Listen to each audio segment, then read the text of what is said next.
Yesterday I was playing football, and I met an 80-year-old man. He told me that he was a professional footballer that played for a top club. I didn't quite believe him, so I asked him what his name was. When he told me his name, it instantly all made sense. His name was Harry Kane. Harry Kane is an 80-year-old man playing professional football, playing against 20 and 30-year-olds. I don't think it's fair. I think it's elderly abuse. I mean, just look at him. He can barely turn. He walks around like an old man the entire game. He's a striker who can't stay in the penalty box because of how clumsy and uncoordinated he is.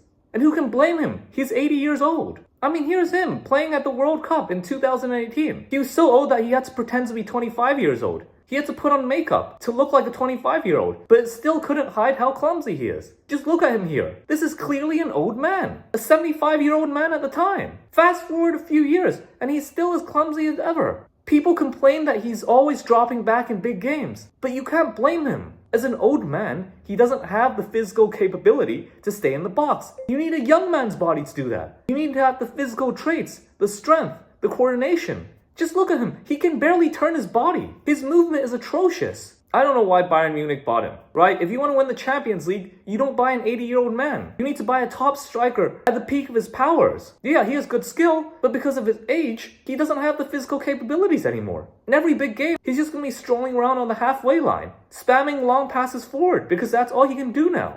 I call for an investigation. This is elderly abuse. Elderly abuse of the worst order. And we cannot allow this to happen anymore. Save Harry Kane.